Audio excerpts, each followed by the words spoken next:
Let me begin with Granel's summary of Husserl's theses concerning European humanity and philosophy, the title of one of Husserl's essays, and then concentrate on several points he makes.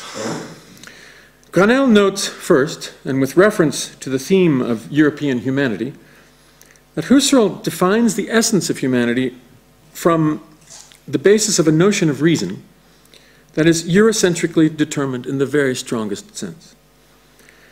All humanity, in Husserl's view, unfolds within a universal horizon of experience of which every human being is more or less conscious. In its logical foundations, the horizon in question is prior to any of the diverse forms of life that different peoples might elaborate in their myths, rituals, or social organizations, or in the linguistic elaborations proper to them, and thus it remains no more than latent in those various formations. It appears to itself in its properly universal character only in Europe, first in Greek rationality, and then in its modern form as achieved by Descartes. All peoples share in what Granel calls an embryonic European schema, but the latter is only brought to fruition in Europe. This is why, in Husserl's view, different peoples will seek to Europeanize themselves, and can do so, whereas no European, at least no rational one, will seek to pursue some other form of development. Becoming European is the only form of development that conforms to the rational basis of humanity, for Husserl. Becoming European is a becoming scientific. Every form of humanity constitutes a spiritual figure and has the reflexive means to develop the forms of its world into individual cultural products that come to accrue their distinctive histories. But a true history, that is, a history of the true, a history unfolding on scientific foundations, is proper only to Europe, in Husserl's account. Now, it's easy to ridicule some of Husserl's propositions, as Granel does at certain points. He speaks of a colonial kitsch as he addresses Husserl's determination of the geographical boundaries of Europe. But as Granel notes, the morally and politically questionable elements of this Eurocentric argument must be considered in the light of the context of Husserl's statements, which is, of course, the ascendancy of the Nazi Party in Germany. As Granel notes, Husserl showed a rare dignity in that moment, and our task in assessing his arguments must be to take their meaning for us, we Europeans today, as he said to his audience in Peru on the occasion of the first delivery of his text. So he raises, Granel, in this respect, three groups of questions. First, what are, for Husserl and for us, the relations between the geographical and spiritual concepts of Europe? Second, what is, for Husserl and for us, the logico-philosophical status of the natural humanities, Husserl's phrase, the natural humanities, and to what are they destined by this status? Three, of what is philosophy capable at the heart of a European history, become worldwide, where man has become, Granel says, the living being that works, where being is conceived as production, and where all articulations of being with, mitsein, are articulations of a productive body, where the meaning of production itself is the production of wealth.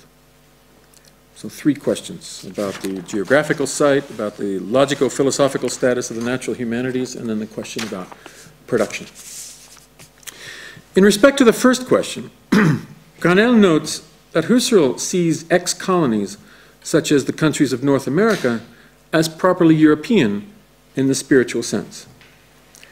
And he goes on to ask, on this basis, what relations inhere between the notion of development, as pursued in advanced capitalism, and the ideal history of Europe, what relations inhere between the notion of development in advanced capitalism and that ideal history of Europe that had its origin in Greek philosophy and mathematics, as described by Husserl. Here, Granel raises questions about the relation between Europe and America, claiming that the latter represents a kind of mutation of the European spirit whose destiny is now fundamentally different from that of Europe. He points to a conjunction of three historical developments originating in Europe that come together in North America in such a way as to create the newly autonomous spiritual figure. I will merely enumerate these three developments I won't pause to try to justify or question Grenel's provocative description of them. Excuse me. The first of these developments is a Protestant reinterpretation of Christian subjectivity in terms of the egological subjectivity of the human person. Excuse me. This interpretation, Grenel argues, is achieved at the cost of an ablation of the mystical reserve in human understanding and praxis that accompanied religious faith in what Grenel refers to as the God of Abraham, Isaac, and Jacob, before this God became, in Christian ontotheology, the God of the philosophers and the wise. So a form of faith then, this faith that is lost in the Protestant reinterpretation, a form of faith whose traces are still visible in Grenel's view in figures such as the young Wittgenstein.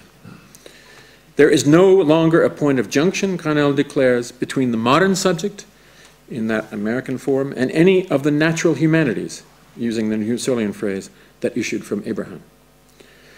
The second component of the monstrous figure Grenel names development stems, like the first, from Europe. And he describes it as, I quote, the fulfillment and autonomization of the determination of the social body as a productive body, end quote. The consequence of this emergence is what Grenel terms the ablation of the political in the reduction of public space to the universal form of particular wills.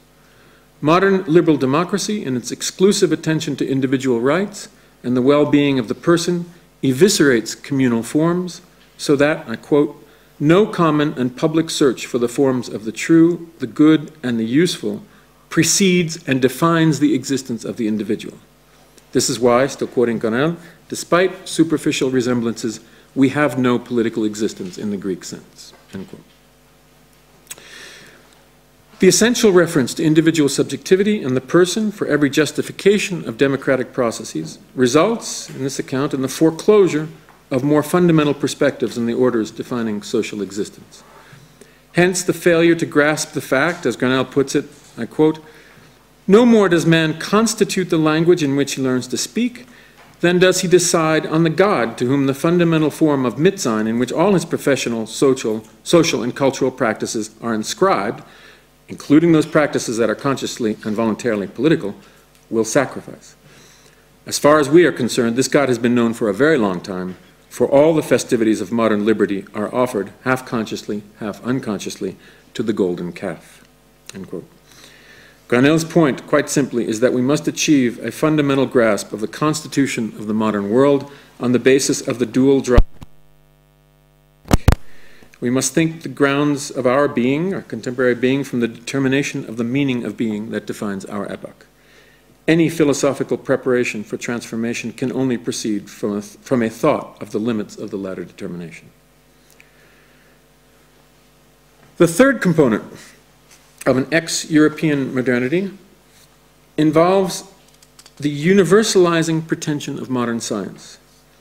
Universalizing in the sense that its project of a formal subsumption of all scientific objects in mathematical abstraction has the same infinite or mastering design as does the Hegelian dialectic.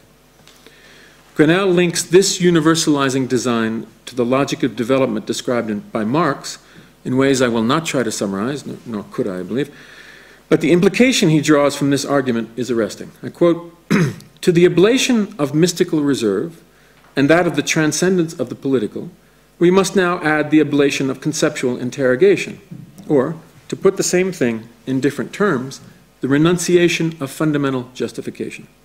This means nothing more or less than that the modern world, in this epoch of its full accomplishment, as a world of science, no longer needs philosophy, end quote.